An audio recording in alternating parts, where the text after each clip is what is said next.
இப்போ நான் தாங்க இப்போ நலமுத்து பேரன்னு அவங்க தலையெடுத்துட்டாங்க. இப்படி தான் நிலைமை இருக்குது. இதை ஒட்டித்தான் திமுகவுக்கு அதிமுக உள்ள போட்டி, முதன்மை போட்டி என்பது போய்கிட்டு இருக்கு. இதற்கு மத்தியில் தான் இதுவரை இல்லாத அளவுக்கு ஒரு புது ஃபேக்டரா இளைஞர்கள், பெண்கள் என்ற ஒரு படை வரிசையுடன் வரார் விஜய்.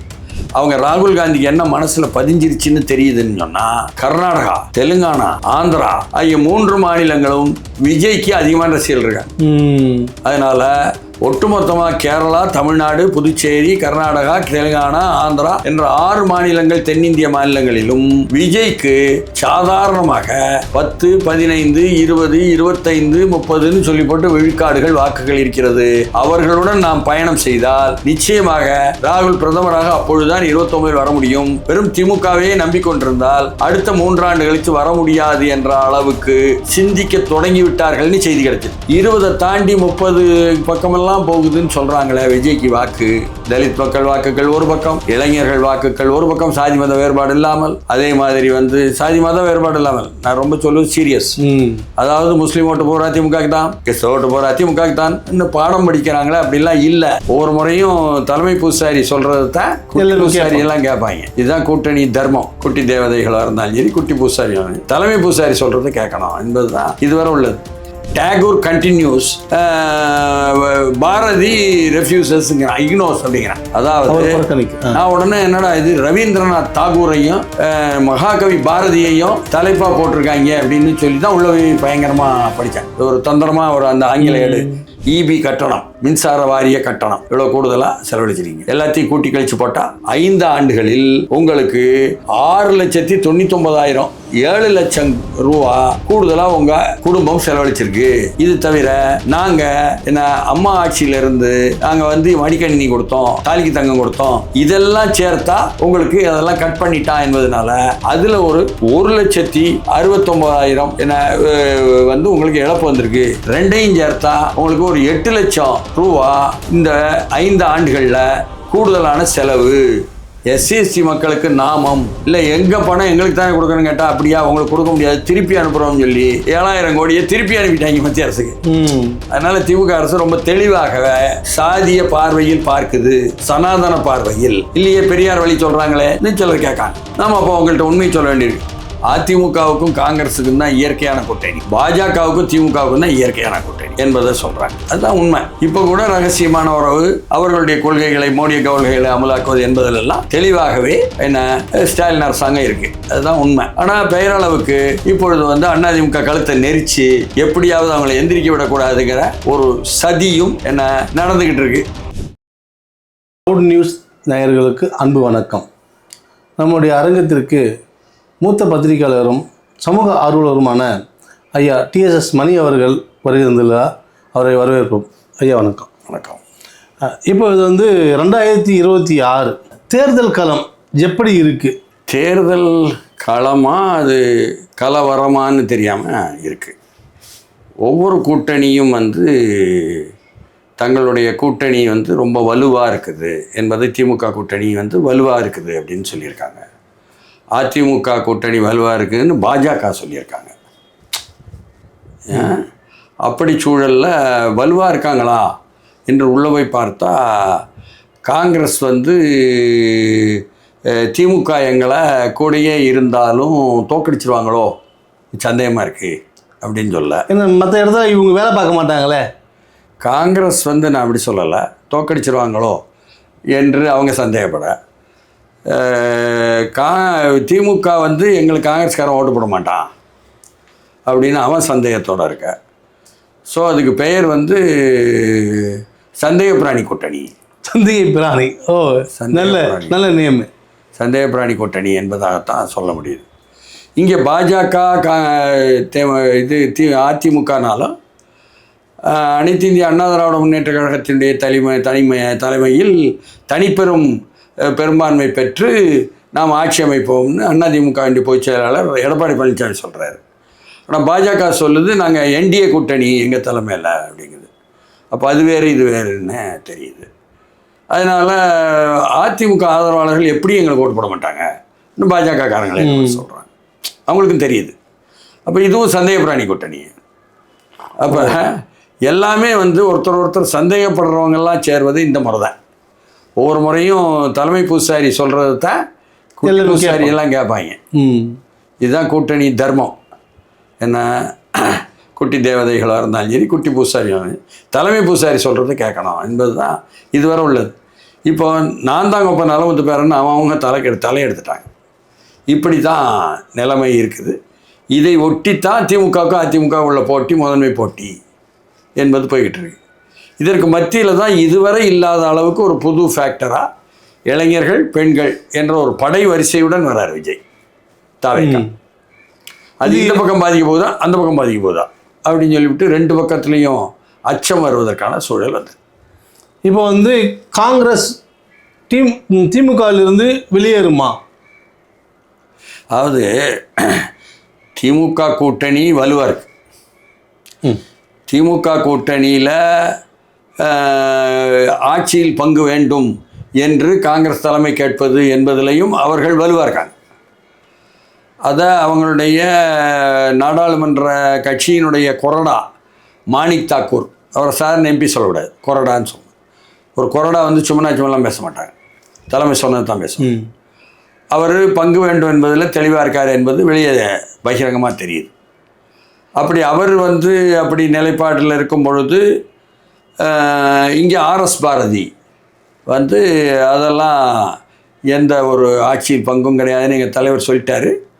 ஆனாலும் நாங்கள் வந்து ஒரு ராகுல் காந்தியோ ஒரு மல்லிகார்ஜுன கார்கேயோ ஒரு செல்வ பிறந்தையோ சொல்கிறதுக்கு தான் பதில் சொல்லுமே தவிர மாணிக் தாக்கூருக்கெல்லாம் பதில் சொல்ல மாட்டோம்னு அவர் சொல்கிறார். இன்றைக்கி காலை டிடி நெக்ஸ்ட் ஆங்கிலத்தில் என்ன சொல்கிறான், டேகூர் கண்டினியூஸ், பாரதி ரெஃப்யூசஸ்ங்கிறான், இக்னோஸ் அப்படிங்கிறான். ஓகே, அதாவது நான் உடனே என்னடா இது ரவீந்திரநாத் தாகூரையும் மகாகவி பாரதியையும் தலைப்பாக போட்டிருக்காங்க அப்படின்னு சொல்லி தான் உள்ள பயங்கரமாக படித்தேன். ஒரு தந்திரமாக ஒரு அந்த ஆங்கில ஏடு தினத்தந்தி குடும்பத்திலேருந்து வருவது டிடி நெக்ஸ்ட். உண்மை என்னென்னா மாணிக்கு தாக்கூர் தொடர்கிறார், அதே சமயம் பாரதி ஆர்எஸ் பாரதி இக்னோஸ் அலட்சியப்படுத்துகிறார் அப்படின்னு தலைப்பு. இப்போ இது யாருக்கு கோபம் வரும்னு சொன்னால் அகில இந்திய பொதுச் செயலாளராக காங்கிரஸில் இருக்கிற கேசி வேணுகோபால் அவர் வந்து இனிமேலாவது நம்ம கேரளாவில் ஆட்சிக்கு வந்தாகணுமே, ஒரு முறைக்கு 2 முறை தொடர்ந்து வந்துட்டார, என்ன அதானிகிட்டேருந்து விழிஞ்சியத்தை வாங்கி நான் தான் வாங்கினேன்னு சொல்லி கூட சத்தம் போட்டு சொல்கிற பினராயி விஜயன். அதனால் காங்கிரஸ் தனித்து வர முடியலைனால இந்த விஜய் கட்சிக்கு ஒரு 4, 5, 6, 7 விழுக்காடு இருக்குது கேரளாவில் வாக்குகள், அதை வச்சு நம்ம கூட்டணியாக ஆட்சிக்கு வந்துடலாம் என்பதை உறுதியாகவும் புதுச்சேரியிலையும் அதையே சோதித்து பார்ப்போம் என்பதாகவும், ஏன் தமிழ்நாட்டிலும் கூட 20 தாண்டி 30 பக்கமெல்லாம் போகுதுன்னு சொல்கிறாங்களே விஜய்க்கு வாக்கு. என்ன தலித் மக்கள் வாக்குகள் ஒரு பக்கம், இளைஞர்கள் வாக்குகள் ஒரு பக்கம், சாதி மத வேறுபாடு இல்லாமல், அதே மாதிரி வந்து சாதி மத வேறுபாடு இல்லாமல், நான் ரொம்ப சொல்லுவது சீரியஸ், அதாவது முஸ்லீம் ஓட்டு போகிற திமுகக்கு தான், கிறிஸ்தவ ஓட்டு போகிற திமுகக்கு தான் இன்னும் பாடம் படிக்கிறாங்களே, அப்படிலாம் இல்லை. அவர்களும் மனிதர்கள், தமிழ்நாட்டு மக்கள். அப்போ அவர்களும் வந்து திமுக ஆட்சியால் உள்ள சொத்து வரியால் பாதிப்பு, என்ன மின் கட்டண கூட்ட பாதிப்பு, அரிசி விலையேற்றத்தால் பாதிப்பு, எண்ணெய் விலையேற்றத்தால் பாதிப்பு என்பதாக பண்ணிகிட்டு இருக்காங்க. எடப்பாடி குரூப் என்ன பண்ணிட்டாங்க, கட்சி எல்லா மாவட்ட செயலாளரும் தூங்குறாங்கன்ட்டு முடுக்கி விட்டதுக்காக ஒரு ஆப்பை கொடுத்து ஒவ்வொரு வீடாக போங்கன்னு சொல்லி, ஒவ்வொரு வீட்டில் போய் கணக்கெடுங்கன்னு சொல்லி, நீங்கள் 2021 எவ்வளோ பால் வாங்கினீங்க, இவ்வளவு, அது எவ்வளவு லிட்டரு, எவ்வளவு காசு, இவ்வளவு, ரைட்டு, 5 ஆண்டில் இவ்வளவு உங்களுக்கு கூடுதலாக செலவாயிருக்கு. அரிசி புழுங்கரிசி வாங்குறதுக்கு எவ்வளோ வாங்கினீங்க, ஏன்னா குறிப்பாக வந்து பார்ப்பனர்கள் பச்சரிசி சாப்பிடுவாங்க என்றும் பார்ப்பனர் அல்லாத தமிழ்நாட்டின் பெரும்பான்மை புழுங்கரிசி சாப்பிடுவாங்க என்பது தான் வரலாறு. என்ன அப்படி இருக்கும் பொழுது அந்த புழுங்கல் அரிசி எவ்வளோ வாங்கினீங்க, அது 21 எவ்வளோ ஆண்டு, 25ஆம் ஆண்டு என்ன விலை, அது எவ்வளவு, இந்த கணக்கு இவ்வளோ கூடுதலாக செலவழிச்சிருக்கீங்க உங்கள் குடும்பம். சரி, எண்ணெய் இவ்வளோ கூடுதலாக செலவழிச்சிருக்கீங்க, இபி கட்டணம் மின்சார வாரிய கட்டணம் இவ்வளோ கூடுதலாக செலவழிச்சிருக்கீங்க, எல்லாத்தையும் கூட்டி கழித்து போட்டால் 5 ஆண்டுகளில் உங்களுக்கு 6,99,000 7 லட்சம் ரூபா கூடுதலாக உங்கள் குடும்பம் செலவழிச்சிருக்கு. இது தவிர நாங்கள் என்ன அம்மா ஆட்சியிலேருந்து நாங்கள் வந்து மடிக்கணினி கொடுத்தோம், தாலிக்கு தங்கம் கொடுத்தோம், இதெல்லாம் சேர்த்தா உங்களுக்கு அதெல்லாம் கட் பண்ணிட்டான் என்பதனால அதில் ஒரு 1,69,000 என்ன வந்து உங்களுக்கு இழப்பு வந்திருக்கு. ரெண்டையும் சேர்த்தா உங்களுக்கு ஒரு 8 லட்சம் ரூபா இந்த 5 ஆண்டுகளில் கூடுதலான செலவு அப்படின்னு சொல்லி போட்டு ஒரு கணக்கை ஒவ்வொரு வீட்லேயும் எடுத்ததில் அவங்க நம்பரை வாங்கி போடலைன்னு வச்சுக்கிடுங்க, ஆப்புக்குள்ளே போக மாட்டேங்க. அப்படி ஆப்பை தயார் பண்ணி கொடுத்துருக்காரு. அதாவது தூங்கி கொண்டிருக்கும் மாவட்ட செயலாளர்களை முடுக்கி விடுவதற்கு இதுவரை அதிமுகவில் யாருமே தலைமையில் செய்யாததே எடப்பாடி பழனிசாமி செய்கிறார். அவர் சாதாரண அமைப்பாளர் இல்லை, அந்த அளவுக்கு சிறப்பாக செய்கிறார். அதை மாவட்ட செயலாளர் என்ன பண்ணுறாங்க, பகுதி செயலாளரை என்ன பார்த்தா காட்டுத கருவியில் நீங்கள் 20 விழுக்காடு தான் நிரப்பிருக்கீங்க, வீடுகளுக்கு போகல அப்படின்னு. இது தவிர என்ன செய்கிறாரு, நீங்கள் தான் இந்த தொகுதியில் வேட்பாளராக நிற்க போகிறீங்களா, சரி நீங்கள் நில்லுங்கன்ட்டு 200 தொகுதி சுற்றி வந்ததில் ஒரு வேட்பாளர் அடையாளம் கண்டிருக்காரு. அவங்கள நீயும் கூட போ, வழக்கறிஞர் அணி நீயும் கூட போ வீடு வீடா. அப்போ தேர்தலுக்கு முன்னால் ஒவ்வொரு வாக்குச்சாவடி பகுதிக்கும் பூத் ஏரியாவுக்கும் ஒவ்வொரு அந்த வேட்பாளராக போடப்பட போகிறவர் 20 முறையாக போய் வரணும்னு சொல்லிவிட்டு வேலை வாங்குறாரு. வீடு வீடாக போகணும், ஆள் அடையாளம் தெரியணும், இவர்தான் நம்ம வேட்பாளர். இந்த வேலையை யாரும் மற்றவங்க செய்யலை, இந்த அளவுக்கு செஞ்சிட்ருக்கிறாருன்னு வைங்களேன். அப்படி இருக்கும் பொழுது இந்த கணக்கு பார்க்கும் பொழுது 5,000 ரூபா கொடுத்தோம் 5,000 ரூபா கொடுத்தோன்னு திமுக சொன்னால், இல்லை பொங்கலுக்கு 3,000 ரூபா கொடுத்தோம் 3,000 ரூபா கொடுத்தோன்னு சொன்னால், ஏங்க நமக்கு தான் 8 லட்சம் கூடுதலாக வாங்கியிருக்கு இந்த அரசாங்கம் நம்மகிட்ட இருந்து. வெறும் 5,000 ரூபாய் தானே கொடுத்துருக்காங்க. ஆமாம், மீதி ஒரு 7,95,000 ரூபா பாக்கி இருக்க. ஸ்டாலின் கடன்லாம் வச்சுருக்காரு. நமக்கு அவர் தான் கடங்காரப்பா அப்படின்னு நினைக்க ஆரம்பிச்சிட்டாங்க குடும்பத்து பெண்கள்லாம். இந்த அளவுக்கு அது போய்கிட்டு இருக்குன்னு வைங்களேன். இத்தனைக்கு மத்தியில் தான் ஒரு கலவரமாக சந்தேகபிராணி கூட்டணிக்கும் உள்ள மோதல் என்பதாக போயிட்டு. சார் இது மட்டும் இல்லை, இந்த 5,000 சொல்லணுன்னே ஞாபகத்துக்கு வருது. அந்த 5,000 ரூபா வந்து அவர் எந்த நிதியிலிருந்து கொடுத்துருக்காரு தெரியுங்களா? இந்த SC ST பழங்குடிய மக்களுக்கும் ஆதி திராவிட மக்களுக்கும் அவங்களுக்கு அந்த நிதியிலிருந்து ஒதுக்கப்பட்ட நிதியிலிருந்து ஒரு 4/8 வந்திருக்குங்க. தடா பெரியசாமி சொல்லி புள்ளி விவரம் போட்டிருக்காரு. தமிழ்நாட்டில் கற்பையா தலைமையிலான மத்திய மாநில அரசு SC ST கூட்டமைப்புன்னு இருக்க அரசு ஊழியர் அவங்களும் போன வாரமே போட்டாங்க.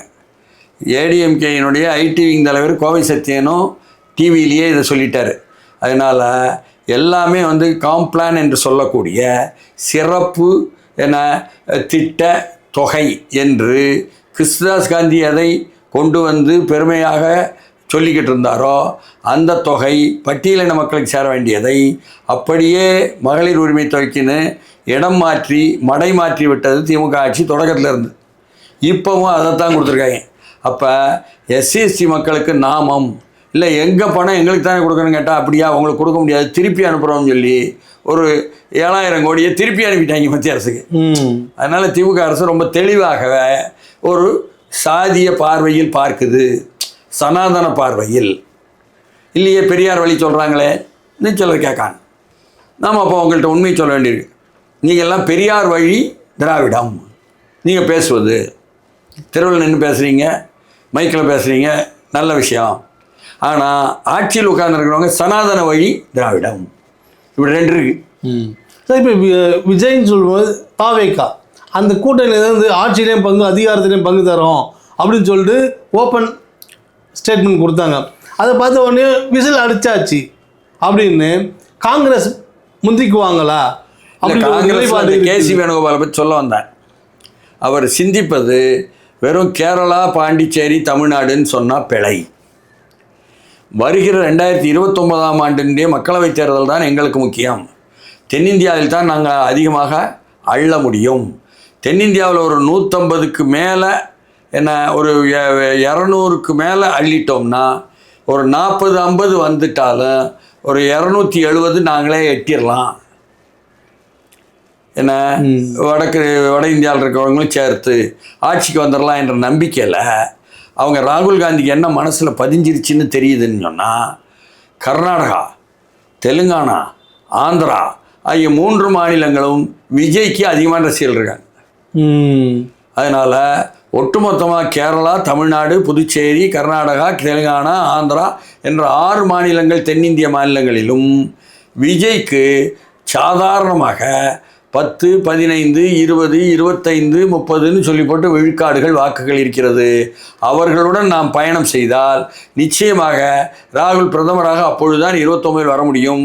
வெறும் திமுகவே நம்பிக்கொண்டிருந்தால் அடுத்த 3 ஆண்டு கழித்து வர முடியாது என்ற அளவுக்கு சிந்திக்க தொடங்கிவிட்டார்கள்னு செய்தி கிடைச்சிது. அதிமுக கீழே உள்ளவங்க என்ன சொல்கிறாங்கன்னா, அதிமுகவுக்கும் காங்கிரஸுக்கும் தான் இயற்கையான கூட்டணி, பாஜகவுக்கும் திமுகவுக்கும் தான் இயற்கையான கூட்டணி என்பதை சொல்கிறாங்க. அதுதான் உண்மை. இப்போ கூட ரகசியமான உறவு, அவர்களுடைய கொள்கைகளை, மோடிய கொள்கைகளை அமலாக்குவது என்பதிலெல்லாம் தெளிவாகவே என்ன ஸ்டாலின் அரசாங்கம் இருக்குது. அதுதான் உண்மை.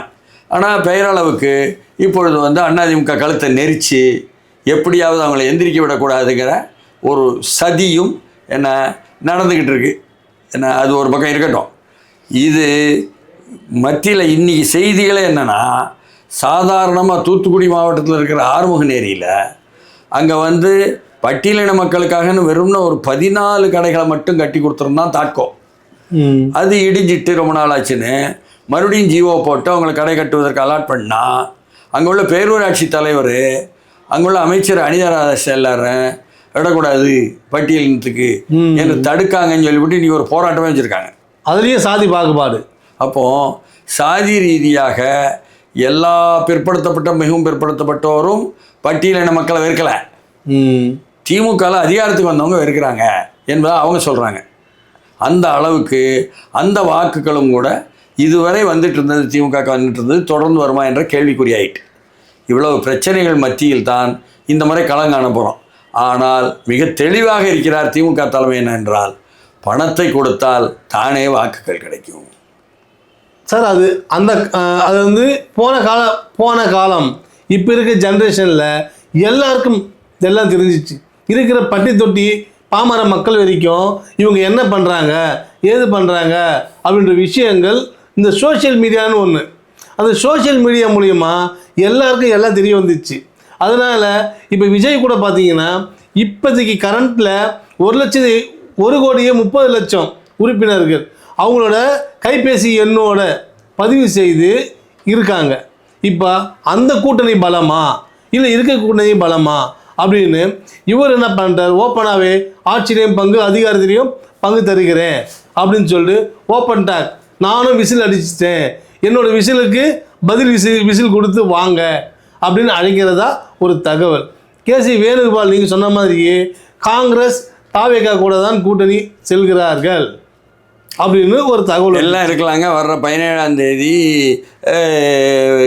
கிழக்கு முகப்பேரில் ஒரு கல்யாண மண்டபத்தில் மாவட்ட தலைவர்கள்லாம் கூட்டி உங்கள்கிட்ட ஆலோசனை கேட்குறேன்னு கேட்டுட்டு தாவேக்கா பக்கம் போகலாமான்னு கேசி வேணுகோபால் முடிவெடுக்க போகிறாருலாம் செய்திகள் வருது. அது ஒரு பக்கம்.